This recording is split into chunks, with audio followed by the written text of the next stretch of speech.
My period disappeared for 5 years, and all this time I thought it was down to what I was eating, how much I was exercising. But when I finally regained my period, I realized that the biggest thing wasn't my diet or exercise routine. It was stress. And not just the obvious stress like college assignments, work deadlines, relationship problems, but the overall pressure and stress that I was putting on my body that I didn't even realize it was stress. If you ever had irregular periods, your period went MIA, or your cycle was just completely unpredictable, it's not that your body is broken.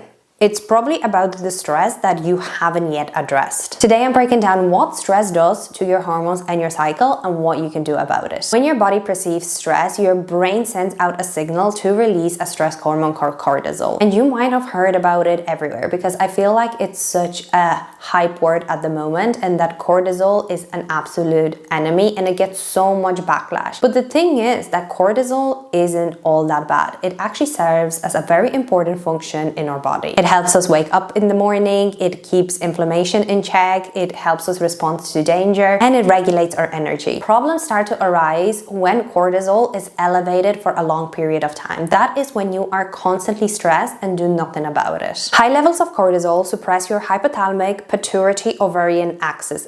I know, that's a big mouthful. Essentially, in short, HPA axis. And this is the communication from your brain to your ovaries. So now we have this high level of stress, which essentially disturbs the communication from your brain to ovaries, and that disrupts ovulation or shuts it off completely. And ovulation isn't just about making babies, although that's the time of the month that we're most fertile, but it's also a time when you produce a key sex hormone called progesterone. No ovulation, no progesterone. And without progesterone, you then experience a whole triad of menstrual problems. Irregular periods, short periods, long periods, heavy bleeding, or no period at all. Progesterone also serves as a calming and anti-anxiety hormone. And without it, you can experience more intense PMS symptoms, such as bloating, acne, irritability, or low mood. What took me such a long time to understand that stress isn't just physical. Your body experiences stress in so many different ways. Yes, physical is one of them: undereating, overtraining, sleep deprivation, illness, or injury. But it's also emotional, such as work deadlines, relationship problems, financial struggles, anxiety, or perfectionism. And there's also metabolic stress, calorie restriction, blood sugar imbalances, nutrient deficiencies, and chronic inflammation. And your body doesn't care what kind of stress you experience.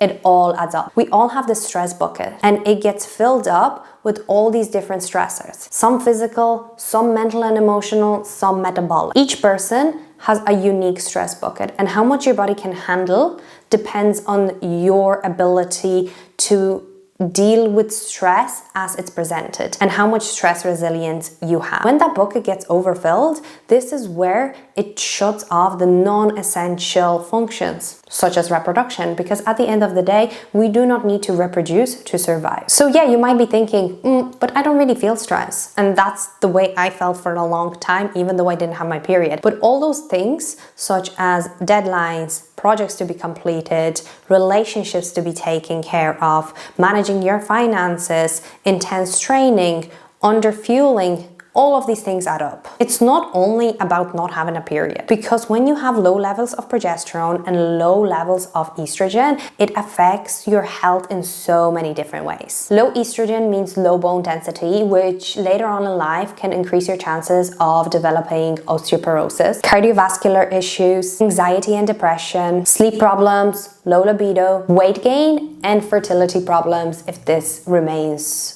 unresolved. Your menstrual cycle is a vital sign of your overall health. And when that's disrupted, then this is a clear sign that there's something off in your body. One of the things that I had to come to terms with when I was on my period recovery journey is that I was in fact stressed, although I wasn't feeling quote unquote stress. Just because I wasn't getting panic attacks or I didn't have really high anxiety doesn't mean I wasn't putting my body under a lot of pressure. Thing is, I was eating 1,200 calories and training intensely 6 times a week. That is metabolic stress. I was sleeping 5 to 6 hours because I was constantly busy. That is physical stress. I was a perfectionist who couldn't delegate my work and I had to have everything perfect. I was also a people pleaser who was unable to say no. That is emotional stress. And I was comparing myself to everyone on social media.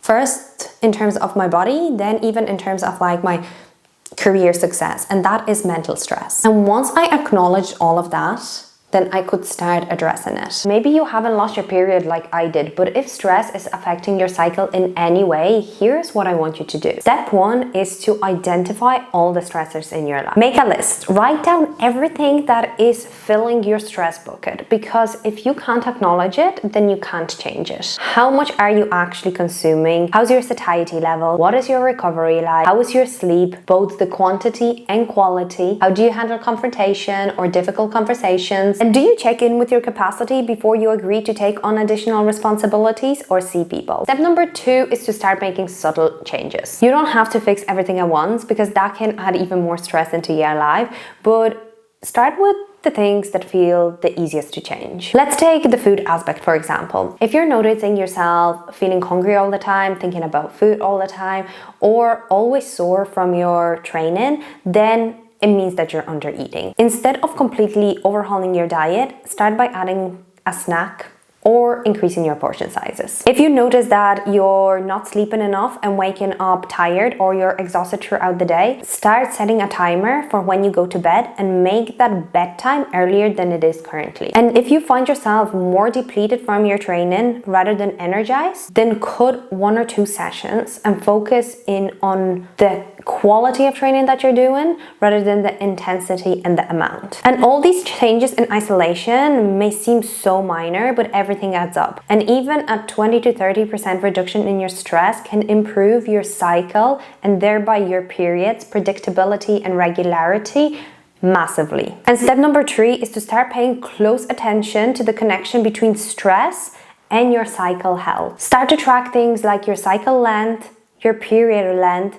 your period flow, how you are feeling, so any PMS symptoms, bloating, energy dips, mood changes, and what is happening in your life. Travel, work deadlines, family struggles, financial issues. Over time, you'll start to notice patterns. You'll see how stressful events in your life, whether that's personal or professional, will lead to disruptions in your cycle. It can be missing a period, it can mean that your period is late, heavy bleeding, more intense cramps. I notice whenever I travel, especially if I travel long haul, my cycle always gets disrupted. And that is because there is pressure that is put on to my body. There is a change in environment, there's a change in routine, my sleep gets impacted, my nutrition is different. And even if the stress is positive, that doesn't mean that the body doesn't pick it up as tension, pressure, stress. Something to notice here, that there's always going to be a situation that might disrupt your cycle, and a once-off event isn't something to be necessarily concerned about. But it's when this continues for 2, 3, 4 cycles. So if your period is late